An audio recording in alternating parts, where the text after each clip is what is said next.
Azerbaijan attacks Armenia. What, where, why?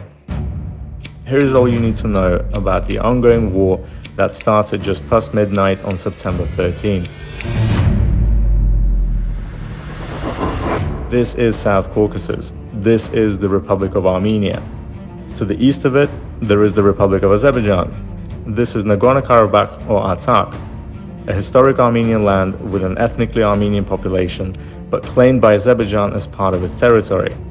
Azerbaijan claims this land by referring to the decision of the Soviet authorities to turn it into an autonomous region in the 1920s. All three of them, Armenia, Azerbaijan, and Nagorno-Karabakh, declared independence through the people's vote, according to the Soviet constitution, at the verge of the collapse of the Union.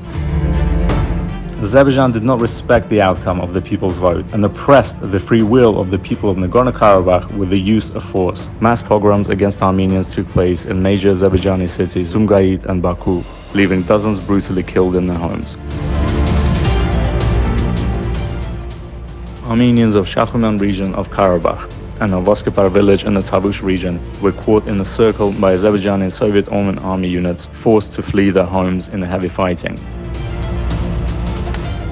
This indiscriminate violence escalated into the First Karabakh War at the beginning of the 90s. In the end, the will of the people of Nagorno-Karabakh prevailed, and the Republic of Artsakh was declared independent, developing and prospering with the support of the Republic of Armenia.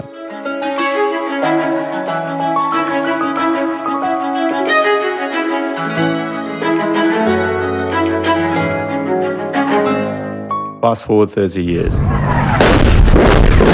While the world was fighting COVID, Azerbaijan launched a new large-scale war against Artsakh in September 2020. In 44 days of the war, Azerbaijan took over the southern part of the republic and agreed to a ceasefire on November 9. As part of the agreed ceasefire, Russian peacekeepers were deployed in the area and strategic regions adjacent to the ceded territories, including the regions of Karabakh and Kashatagh. So what's happening now? Gaining close access to the internationally recognized borders of the Republic of Armenia, Azerbaijan is now firing inside the Republic's territory, targeting cities, villages in the Gerakhrunik, Vayotzor, and Sunik regions. Around 30 of them have been targeted since September 13th, including a tourist and health resort, the city of Jermuk, as well as southern cities of Goris, Kapan, and others. Azerbaijan uses artillery and UAVs shelling not only on military targets but also reaching civilian targets inside the Armenian territory. Houses and community centers have been damaged, leaving 135 killed on the side of the Armenian army, 1 civilian killed and dozens wounded. Evidence has been emerging of mutilation and desecration of the bodies of the Armenian soldiers. Azerbaijan has been pointed out as the initiator and aggressor side of this war by the French President Emmanuel Macron and the government of India. We call upon the aggressor side to immediately cease hostilities and exercise restraint. France is taking the issue to the Security Council of the United Nations. We are particularly disturbed by reports of civilians being harmed inside Armenia. The President of Iran stressed that Iran will not tolerate forceful changes to the Armenian state borders.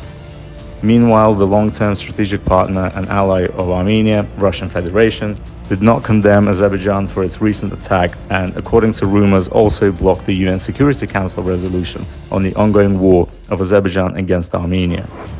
Also, the Russia-led security union, CSTO, to which Armenia is part of, refused to bring supporting forces to Armenia's borders and even to condemn Azerbaijani attack. Meanwhile, the president of Turkey, Erdogan, supports his counterpart Aliyev in his military offensive against the sovereign borders of the Republic of Armenia. You would ask why? Well, let's have a look at the map. This is the southern part of the Republic of Armenia. To the east of it is the Republic of Azerbaijan, with the Republic of Artsakh enclaved in its territory. To the west, the exclave of Autonomous Republic of Nakhichevan, a historic Armenian region where only during the past 50 years the Aliyev regime of Azerbaijan has removed every strain of Armenian presence, destroying around 30,000 pieces of cultural heritage and ethnically cleansing the entire Armenian population. By the way, the same is happening currently in parts of Artsakh, overtaken by Azerbaijan during the 2020 war. The last Armenians of Hadrut region who did not manage to escape were brutally killed in their homes, and the cultural heritage is being damaged or erased completely. Back to the map. Further to the west, we have Turkey and the so-called brotherly nations. Turkey and Azerbaijan wish to connect and have a direct route for trade, oil and gas, as well as accomplish their century-old desire to form the so-called Pan-Turkish Union, which should spread all the way to the Far East. And here we are, with Christian Armenia standing right in the middle of the grand Muslim project, Pan-Turkism. And it's exactly the area where Azerbaijan is heating up the new war, Vayozdor and Sunnik regions. The ultimate goal of dictator Aliyev is to invade Armenian territory and cut across this area in order to connect with Nakhichevan. There are credible reports that Azerbaijan is planning yet another military offensive by widening the geography of the aggression, including from the direction of Nakhichevan, to realize their unlawful ambitions towards establishing an extraterritorial corridor through the sovereign territory of Armenia.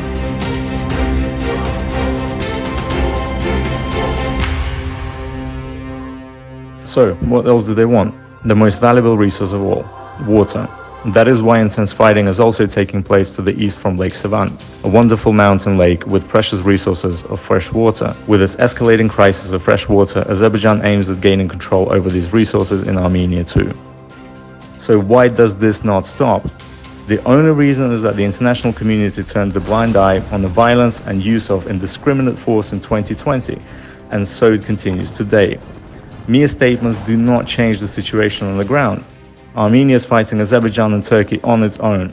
Meanwhile, Armenia's fight keeps the world short from an immense shift of world balance in case of Turkey succeeds in establishing the Pan-Turkism Muslim Union through the Armenian territory. How would that affect the realities in the world? How would that change the power balance for the West, Europe, Russia, or the Far East? The world must reflect on these questions and take an immediate action in order to support Armenia in standing up against the Turkish-Azerbaijani violence. On September 17th, the Speaker of the US House of Representatives, Nancy Pelosi, visits Armenia to meet with the high officials and discuss the situation in the country. Stand up for Armenia, fight alongside Armenia. Demand from your governments to sanction the oil dictator Aliyev and his supporter Erdogan. Do not leave Armenia alone to fight for all of us. Tomorrow may be too late. Tomorrow they can be at your doors.